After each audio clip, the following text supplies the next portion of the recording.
인류가 시작된 이래 가장 오래된 기술 가죽 가공. 그중에서도 가죽의 옷을 칠하는 공예법 피태칠기는 삼국시대부터 전해져 온 한국 고유의 전통 가죽 기술이다. 자칫하면 맥이 끊겨 사라져버릴 뻔했지만 박성규 명장의 손에서 다시 태어났다. 칠피공예라고도 하고 피태칠기라고도 하죠, 요즘. 옷 칠자에 가죽 피자를 써서 흔히 칠피라 불리는 피태칠기는 나무 위에 자개를 박아 만드는 나전 칠기의 상감 기술이 사용되지만 그 바탕은 다르다. 나무의 기본 뼈대를 가죽으로 감싸고 옷칠을 한 뒤 그 위에 여러 가지 기법으로 장식하는 칠피는 우리나라 고유의 기술이다. 현재 가장 오래된 칠피 공예의 증거는 천마도가 그려진 말 한 장 장식의 재질에 있다. 또한 영화 명량에서 이순신 장군의 갑옷의 모태가 된 서해 유성룡 선생의 갑옷 역시 칠피 공예의 대표적으로 손꼽는다. 우리 민족의 혼이 그대로 담긴 칠피는 세계 어디에서도 찾아볼 수 없는 한국 전통 기술이지만 이제는 박성규 명장만이 유일하게 그 맥을 잇고 있다. 유물 재현한 걸 되게 좀 들 거고 문화상품 뭐 이런 거는 한 1000여 점 되지 않을까. 그렇게. 끊어진 전통 문화의 맥을 다시 이은 박성규 명장. 그의 손을 거친 작품들은 옛것을 고스란히 재현해낸 것이 많다.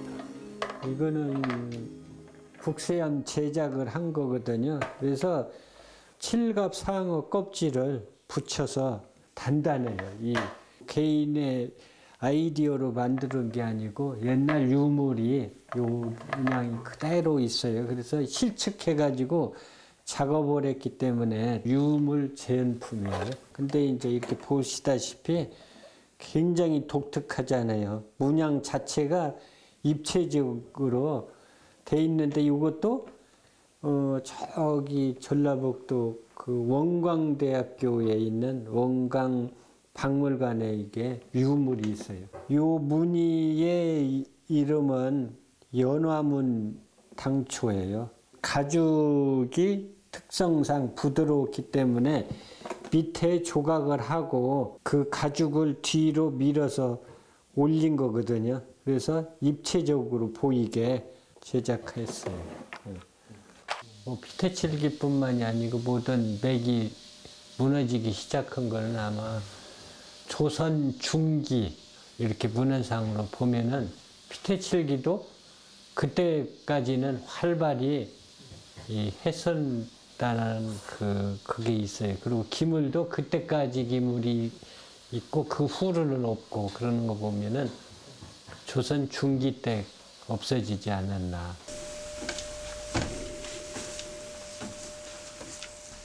알아주는 이 없더라도 묵묵히 자신의 길을 걸어온 박성규 명장.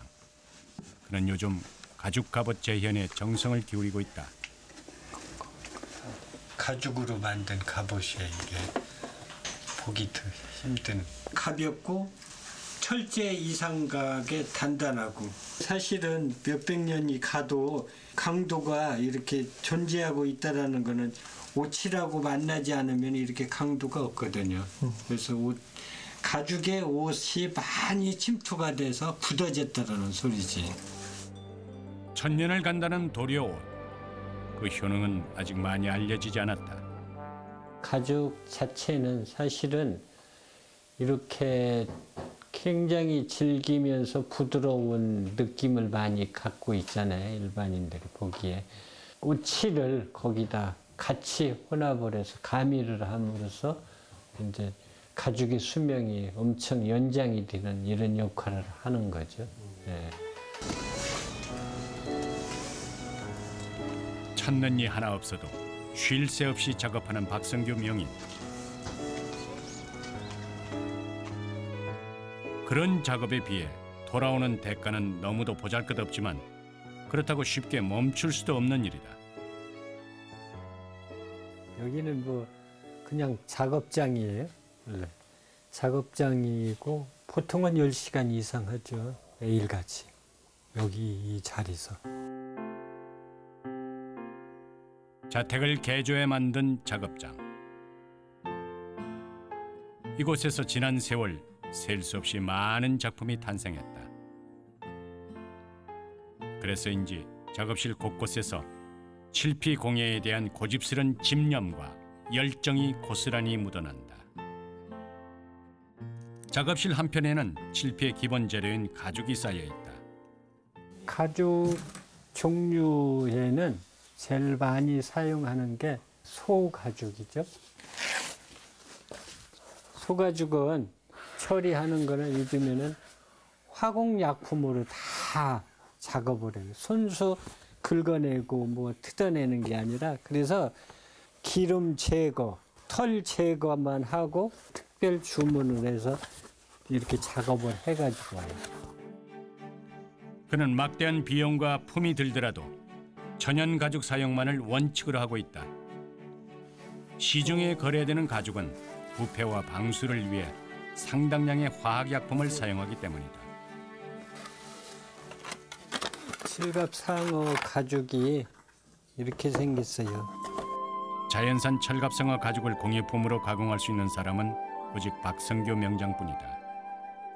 이거는 이제 그 산거에서 가죽을 벗겨가지고 기름 제거도 안 하고 한 거를 그대로 말렸기 때문에 이렇게 딱딱하고, 우리 전통적으로 우리나라에서 깊이 사용한 거는 왕실에서 옥세함이라고 해서 왕의 도장을 만들어 놓는 함을 만들었어요. 자른다든가 구멍을 뜬다든가 하기가 어려워요. 그래서 우리나라뿐만이 아니라 전 세계적으로도 만드는 사람이 없다라는 거죠.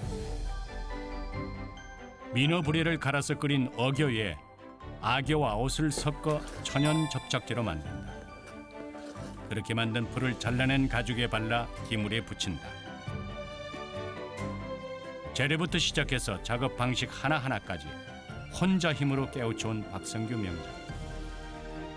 전수해줄 스승은 없었지만 오롯이 제 힘으로 몇백 년 전의 전통 방식을 기적처럼 재현해냈다.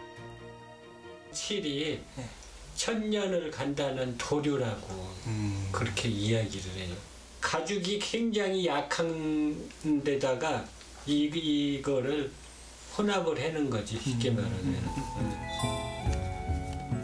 옷질 중에서도 초칠은 배합 비율이 가장 중요하다. 보통 6대 4의 비율로 섞는데 기물에 잘 흡수시켜 얼룩이 생기지 않도록 찌꺼기를 걸러주는 것이 중요하다. 고운 것까지 잡아내는 칠찌꺼기. 초칠을 비롯한 옷칠 작업엔 털이 강한 붓이 필요하다. 사이에도 이제 자꾸 색상이 밤새 약간 나오잖아요.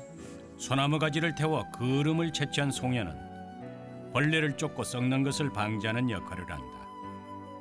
보통 검은색을 낼 때는 송연을, 다른 색은 자연에서 얻은 석채를 사용한다. 그 사이사이에 이게 흡수를 해, 칠이. 흡수하면 한 만큼을 계속 매끈해질 때까지, 거기를 메꿔질 때까지 바르는 거예요. 옷칠이 끝나고 나면 작업실 안에 위치한 건조장에서 본격적인 건조 작업이 이루어지는데 적정 온도와 습도를 유지하는 게 관건이다. 마지막 상칠을 끝낸 상태에서 이루어지는 광내기 작업이 그것이다. 가죽의 표면을 부드럽게 만들기 위해 고운 입자의 사포로 사포질을 해준다. 칠과 광내기가 끝나면 마지막으로 장석을 박는다. 40여 년 전 박물관에 전시된 가죽 서리함을 만나게 된 후 피태 칠기의 길을 걷게 된 박성규 명장. 당시 그를 사로잡은 작품은 세월의 때가 묻은 거친 고물이었지만 그의 혼은 완전히 매료당하고 말았다. 그리고 그 순간부터 가죽을 다루는 데 온 청춘을 바쳤다.